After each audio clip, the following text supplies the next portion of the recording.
네, 이번 주 취재기 시간입니다. 여수 MBC 김단비 기자와 함께하겠습니다. 어서 오십시오. 안녕하세요. 반갑습니다. 네, 반갑습니다. 자, 날 많이 춥습니다. 너무 취재 추워요. 다니시느라 고생 많으신데 자, 오늘은 고흥의 가축 분뇨 관리 제도의 허점 관련된 취재하셨습니다. 자, 이게 어떤 제도이고 기존에 어떻게 운영이 되어 왔던 제도인지부터 좀 들어봐야 될 것 같아요. 가축 분뇨라고 하면 이제 가축을 사육하면서 뭐 돼지나 소, 뭐 닭 이런 가축들을 사육을 하면서 뭐 똥이나 오줌이나 이런 오물들이 나오잖아요. 이런 네. 것들을 분뇨라고 하는데 이 분뇨를 어떻게 처리할 것이냐를 봤더니 이 분뇨로 가지고 또 비료를 만들기도 해요. 그래서 제가 비료로 만들어서 액체 비료를 저희가 액비라고 이렇게 줄여서 표현을 하거든요. 액체 비료를 액비라고 표현을 하는데 예. 이렇게 이제 가축에서 나온 분뇨를 비료로 만들어서 하다 보면 아무래도 자연 순환에도 도움이 되고 또 거기에 미생물이 섞여 있기 때문에 이제 겨울철에 논에다 뿌리면 또 다음 해에 농작물 재배에도 좋고 예. 이런 취지에서 이제 가축 분뇨를 비료로 만들어서 하는 사업들을 하고 있어요. 예. 근데 이 아무래도 분뇨라는 것은 잘못 뿌리게 되면 생태계에 악영향을 줄 수도 있고 환경 오염 문제가 발생할 수도 있기 때문에 엄청 까다롭게 관리가 돼요. 그래서 이게 비료화 시키는 과정에서요.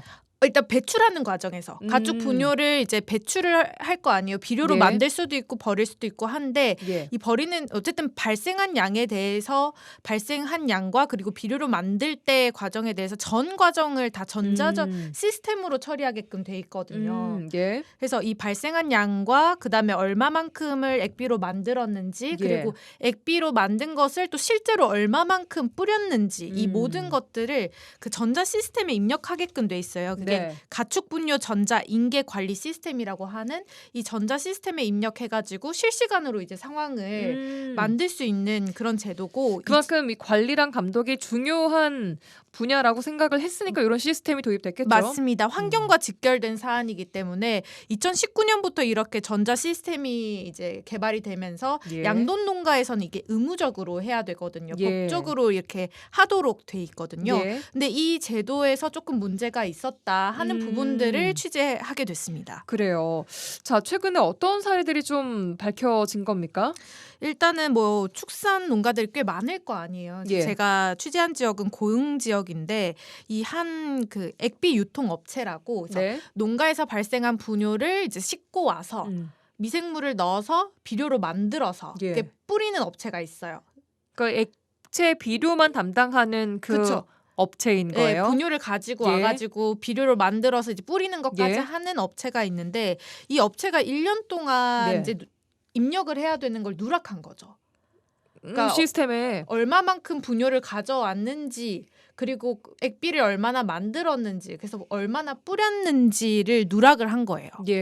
그런 1년치를 누락을 하다 보니까 이거는 그러면 실제로 얼마나 뿌렸는지를 모를 수도 있고 많이 뿌렸으면 또 이제 문제가 될 수 있는 부분이고 근데 적게 뿌렸어도 문제가 될 수 있는 부분인데 문제는 이 시스템을 누락한 업체에 보조금이 지급이 된 거예요. 그러니까 2023년도에 이 업체가 시스템에 제대로 입력을 안 했어요. 근데 보조금은 2억 원 가량을 가져갔어요. 이 보조금은 그만큼 자원 순환에 도움을 주는 활동을 했다. 그래서 액비를 뿌렸으니까 그에 상응하는 이제 보조금을 이제 국비하고 군비에서 지원을 하겠다 해가지고 매칭 사업으로 2억 원을 지원을 했는데 알고 보니 이게 시스템 상에는 얼마나 뿌렸는지가 입력이 안 돼 있더라. 이런 문제인 거죠. 그래서 고흥군에서 인지를 한 게 2024년 끝날 때쯤이에요. 그래서 이 업체에 과태료, 그러니까 행정처분을 부과했거든요. 2024년 12월에.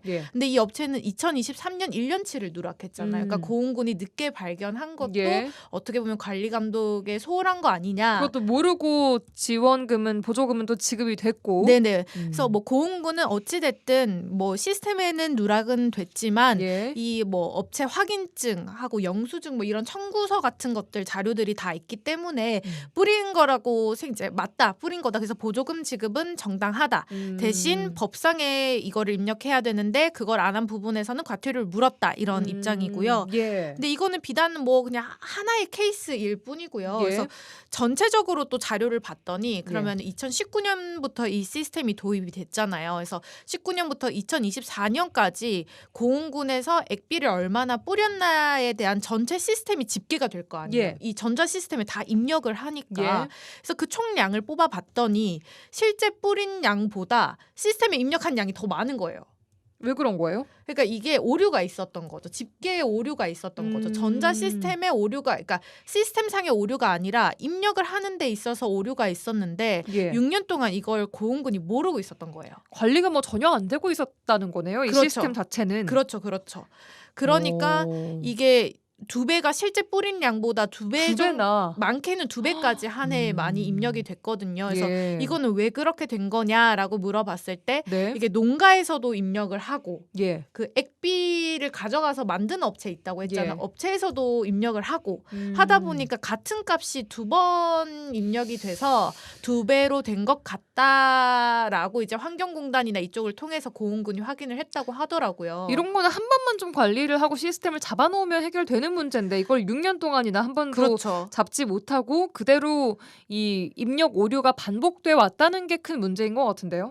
맞습니다. 그래서 2025년도에는 이거를 좀 잘못됐구나를 알아서 수정을 했다고 하지만 그 사이 6년 동안 이제 많은 값들이 그러니까 그 수치를 믿을 수 있냐의 문제가 돼버린 거잖아요. 이제 와서는. 근데 이렇게 관리 감독이 소홀하다 보면 사각지대가 분명히 생길 수 있고 이 사각지대가 발생하면 뭐 환경 오염이라든지 생태계에 문제가 될 수 있는 부분이잖아요. 농경지에도 마찬가지고 액비를 뿌리니까. 그래서 이런 관리 감독을 좀 더 철저히 할 필요가 있다라는 이제 지적이 나온다. 뭐 이런 것들이 좀 필요하다라는 취지에서 취재를 했습니다. 이 시스템에 그 적혀 있는 수치를 바탕으로 뭐 지원 규모나 지원금이나 이런 것들도 결정이 될 것이고 또 앞으로 어떻게 이걸 관리해 나갈 것인지 대책도 세우고 할 텐데 이 자체 데이터가 잘못돼 버리면 이게 좀 큰 문제로 이어질 수 있는 부분이니까요. 아무래도. 그러니까 지원금은 엄밀히 말하면 헥타르로 따진대요. 그러니까 그 뿌린 양이 아니라 톤수가 아니라 이 헥타르에 얼마를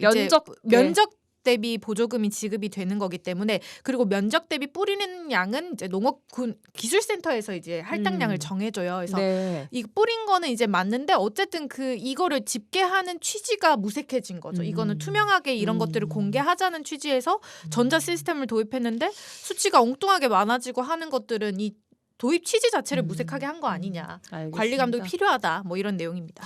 뭐 고흥 사례 짚어주셨는데 혹시 다른 지역에도 이런 상황들이 좀 있을까요? 과거에 제주에서 비슷한 일이 있었더라고요. 그래서 양도 농장에서도 이런 분뇨를 입력을 해야 되는데 이제 허위로 좀 작게 입력하고 분뇨를 무단으로 이제 배출을 해버린 거죠. 그렇게 알겠습니다. 적발된 사례도 있었습니다. 알겠습니다. 액비 가축 분뇨 관리 제도 좀 허점 짚어주셨고요. 자, 혹시 그 다음 저희가 만나볼 주제 중에 하나가 두쫀쿠 먹어보셨어요? 두바이 쫀득 쿠키 어렵게 최근에서야 먹어봤습니다. 저도 뭐 한두 번밖에 못 먹어봤는데 요즘 정말 MZ 세대들 중심으로 설레게 하는 세 글자입니다. 맞아요. 비싸기도 하고 구하기도 너무너무 힘들고 가게마다 줄을 선다는 이 간식인데 이 두쫀쿠가 유행하는 만큼 다양한 관련된 이슈들이 좀 나오고 있습니다. 지역에서 최근에 이거 법 위반 논란이 나왔다고요. 간단히 좀 짚어주시죠. 그 선생님이 현직 교사가 이제 학생한테 선물을 받아요. 근데 그게 두쫀쿠인 거예요. 두쫀쿠. 이거 하나에 근데 가격이 꽤나 좀 비싸요. 뭐 5,000원부터 10,000원까지. 서울에는 뭐 10,000원 이렇게도 하잖아요. 근데 이 두쫀쿠를 선물로 받았는데 이 선생님이 이거 두쫀쿠를 사진을 찍어가지고 SNS에 올렸어요. 인증샷을 올렸는데 이제 좀 학생 이름이 또 좀 들어갔어요. 그러다 보니까 이게 논란이 돼가지고 뭐가 논란이 되나요, 이게? 선물이잖아요. 네. 현직 교사와 학생 청탁금지법에 걸린다. 김영란법? 네. 그래서 청탁금지법에 걸린다고 해가지고 전남 도교육청에 민원이 들어간 거죠. 아 진짜요? 네. 이거 걸리는 거예요? 그 간식도 못 줍니까? 그러니까요. 이게 근데 그 도교육청이랑 확인을 해봤어요. 근데 청탁금지법 해설 자료에 재학 중인 학생이 교사에게 제공하는 선물은 금액과 상관없이 원칙적으로 금지랍니다. 그러면은 초콜릿 한 개도 못 주는 거예요? 사실상 엄밀히 말하면 그런 거죠. 그러니까 재학 중인 학생이 교사에게 주는 거는 원칙적으로 금지래요. 금액과 상관없이. 근데 이제 뭐 제가 정확하게 학생이랑 인터뷰를 한 건 아니지만 그냥 선생님을 좋아하고 또 그럼요. 그냥 드리고 싶은 마음에 드렸을 텐데 이게 또 SNS에 올라가고 학생 이름까지 올라가다 보니 뭐 이렇게 민원이 들어간 것 같아요. 그래서 실제로 그러니까 댓글에서도 예. 좀 설왕설래가 많아요. 보면은 뭐 사제지간에 저 정도는 할 수 있지 않냐. 학생이 좋아서 나눈 간식인 것 같은데 네. 좀 뭐 민원까지 넣는 건 좀 너무한 것 같다. 뭐 이런 여론도 있고 예. 또 아무리 이제 받았어도 선생님이 스토리에 올릴 때 학생 이름을 언급한 것은 이제 다른 학생들에게 위화감을 주거나 하지 않겠냐 뭐 이런 우려 그리고 소액이라도 주고받는 건 좀 그렇다 뭐 이런 의견이 조금 분분합니다. 아, 그래요. 참 좀 씁쓸하기도 하고 여론이 갈리는 만큼 많은 분들 생각이 각자 다르실 것 같은데 이 두쫑쿠가 그만큼 유행이어서 또 이런 그렇죠. 일이 벌어진 것 같고 반면 이 두쫑쿠를 좀 의미 있게 활용하는 곳들도 있다고요? 네, 내일입니다. 여러분 주목하세요. 네. 두쫑쿠 아직 못 먹으신 분들 못 드셔보신 분들 많이 계실 거예요. 맞아요. 구하기 너무 힘들거든요, 이게. 그래서 내일 그 헌혈을 하잖아요. 네. 그러면 선착순으로 그러니까 기존에 주던 증정품에 두쫑쿠까지 준다고 합니다. 혈액원에서.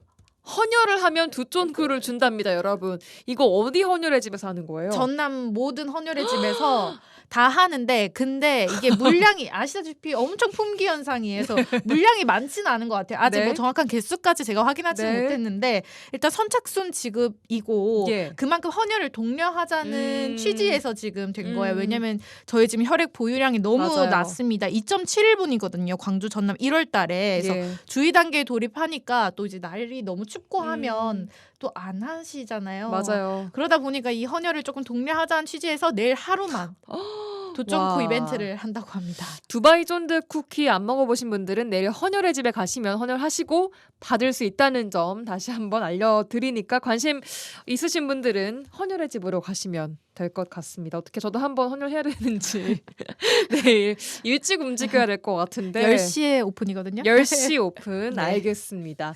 자, 오늘 이번 주 취재기 여수 MBC 김단비 기자와 함께 여러 가지 취재기를 좀 풀어봤습니다. 고맙습니다. 감사합니다.